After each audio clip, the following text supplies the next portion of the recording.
Hello, hi, this is Dr. Karen Perez with another video, and today we'll be talking about epiphoria, which is actually excessive tearing. So let's look at the structure of the eye.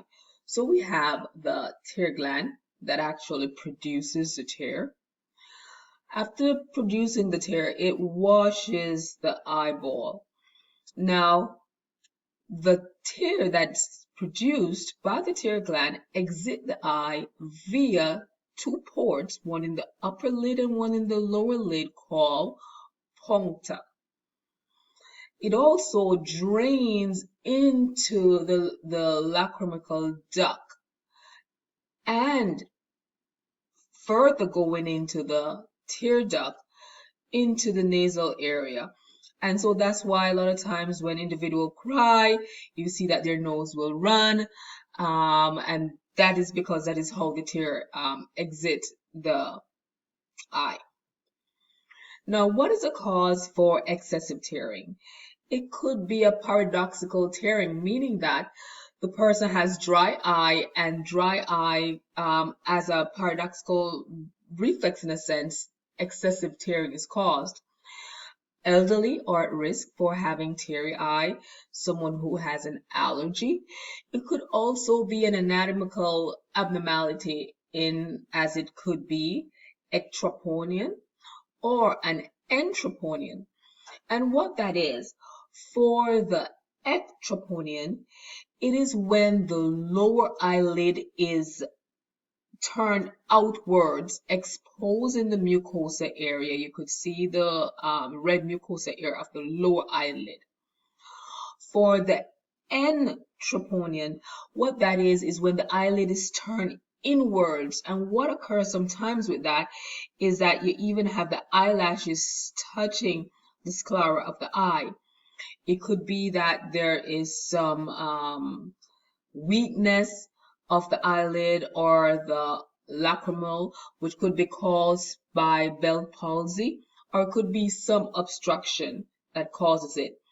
In addition to that, individuals that wear contact lens that may be infected, it could be certain medication, it could be infection, could be tumor, trauma, autoimmune disease, malfunction of the eye structure, or could be some neurological control that is not working as it should that causes the eye to tear or have excessive tearing. So when the patient comes in, there are a couple of things that they may complain of. Water running constantly. They may have blur vision due to that. They may have double vision. They may have photophobia. Now, for individuals who have a history of allergy, they may find out that they're telling you that they may have asthma or they may have eczema. And because remember again that allergy is one of the causes for excessive tearing. Now, if a patient comes in and they say that they have eye pain, that is serious and this person should be referred to an ophthalmologist immediately. Now, for objective information, as a practitioner, you're going to do certain assessment. So you're going to assess for acuity, visual acuity. You're going to assess the external structure of the eye. You're going to be looking for edema, discharge, rash, deformities. You're going to look if there's any kind of foreign body in the eye or if there's any kind of irritant. So in most doctor's office, you will find that they may have a wood lamp or fluorescent stain. This is actually used. Solution is poured into the eye. The lamp is then used to see if there's any damage to the cornea. You also want to assess if they have any form of allergies. So you look for pale, boggy mucous membrane in the nose, any dry skin, or any changes like eczema. So let's look at what is visual acuity. So when testing a visual acuity, there is like a sailing chart. The patient should stand at least 20 feet from the chart, and each eye should be tested separately. One eye should be tested at a time. If this individual wear glasses, then the test should be done without glasses first. The result is normally recorded into fraction with the numerator, meaning it stands for the distance the person is standing from the sailing chart. And the numerator is actually the distance that an average person can see that line. And as you know, that normal vision is 20/20. So say that a person, the score is written as if they are 2200. What does that mean? Typically, this person is blind, but it means that what the patient is standing at 20 feet. What they can see at 20 feet, the average person can stay 200 feet and see the same thing. So again, let me repeat, I did a video on this already, that what 20, it could be 2040, 2050, 2030. 20 stands for the feet that the person is standing. Then the denominator is what an average person can see at that amount of feet that the patient is at. So again, is that what the patient is standing at 20 feet, a person with a good vision or average vision can stay 200 feet and see the same thing. Another one of the visual acuity, they can use the Rosenbaum cards, which is held in that hand, that used to measure near visual acuity. Peripheral vision should also be done, which is called confrontational vision test. So what will happen is that the practitioner should cover the left eye, or it could be the right, and the patient covers the opposite of the practitioner eye with the hand. So let me explain that. So if the practitioner is covering the left eye, the patient should cover the right. If the practitioner is covering the right eye, the patient should cover the left. What that will result in is that both their eyes will be directly facing each other. The same eyes will be open when they're facing each other, both the patient and the practitioner. So the practitioner will hold out, say for example, the practitioner covers the left eye and the patient covers the right, as depicted in this picture. The practitioner will then hold out their right arm and instruct the patient to tell them when is it that they can see the right arm coming into their peripheral vision. So the patient and the practitioner should be able to see the hand coming in at the same time. And so that's how confrontation visual field test is completed. So let's look at the external examination. So when it comes on to the patient eye, you want to look at the surrounding. If there's any edema, any puffiness, you want to look at the eyelid. Check the eyelid for the inability to close, like in someone who has Bell palsy. Check for redness or swelling. In the conjunctiva, you're going to inspect for redness also, exudate, or any kind of foreign body. So in the assessment, I mentioned earlier on that you should use a wood lamp and a fluorescent stain. So this is done especially if you want to assess for if there's any kind of abrasion in the eye. So what they'll do, they will put a stain in the eye and then use a light that will show that there is some form of abrasion, and you can see it as depicted in this picture. So allergies. Remember, allergies is another thing that can cause teary eye.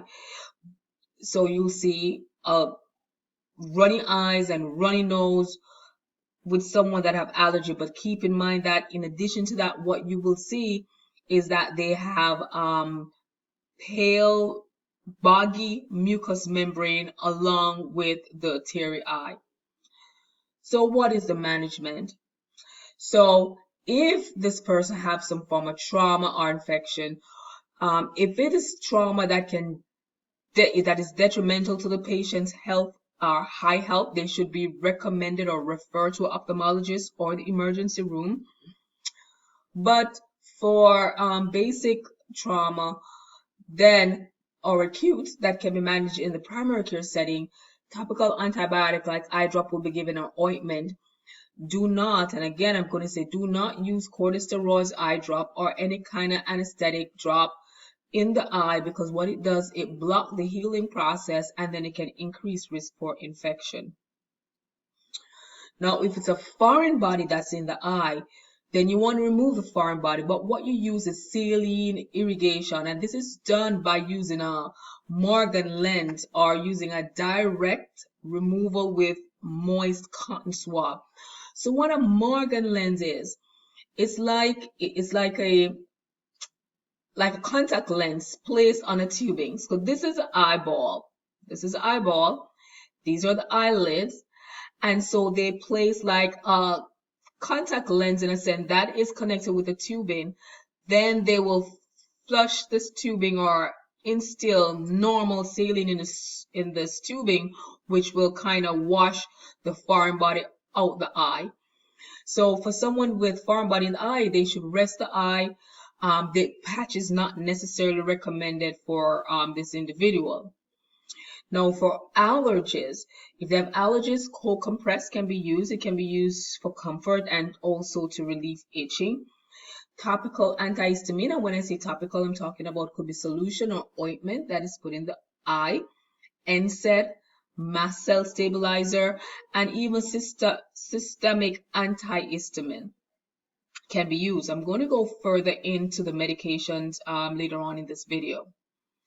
So for corneal abrasion, especially for someone who is using contact lens and then it gets infected because of that, then they will have medications such as Cipro or gentamicin.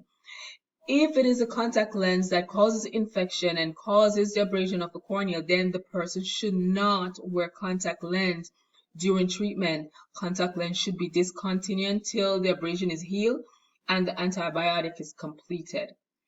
Now, let's go into the medications. For allergic conjunctivitis, they'll use mast cell stabilizer antihistamine or a combination of both or non-steroid anti-inflammatory agent.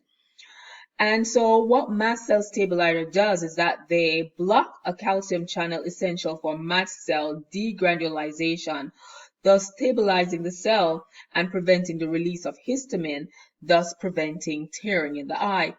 So medication that includes, we're talking about our alamide or our allocril or our alamast. Antihistamine combat the histamine release during allergic reaction by blocking the action of histamine in the tissue. So those medications are like our Levostin. And as I said, there's a combination that can be used, a combination of mast cell and antihistamine. For non-steroid anti-inflammatory agent, we're looking at our Acrylar. Now, for individual who has bacterial conjunctivitis, antibiotic will be used. And so antibiotic, the first line therapy treatment, they will use a broad spectrum antibiotic most of the time. High level of these agents are delivered directly to the eye, and the level and the concentration sometimes exceeds what is normally achieved by the body tissue. That's if they had gotten it oral or by IV. So most of these agents are available in ointment solution, and we're talking about our Cipro. We're talking about our erythromycin or erythromycin, and the medications here are listed on the screen. So these are antibiotics that are used for bacterial conjunctivitis. Now we have chlamydia conjunctivitis. We're talking about our azithromycin, 1 gram as a single dose will be given, or our doxycycline, 100 milligram twice daily for 7 days. For viral conjunctivitis, if we find out that it's viral, remember we cannot use antibiotics. So we'll use like an oral antiviral medication like acyclovir can be used too. So follow up. So remember that for foreign body that cannot be removed immediately, they should be referred. If there's any kind of abrasion of the cornea, then they should be reevaluated after 24 hours. And they should be sent out to see the ophthalmologist if there's any kind of erosion that is suspected. Patient with conjunctivitis should be reevaluated after the antibiotic treatment or within 2 weeks later after being seen. Here are my references. I hope this video was helpful. Thank you so much for watching. If you have any comments, please make them in the comment box below. Thank you.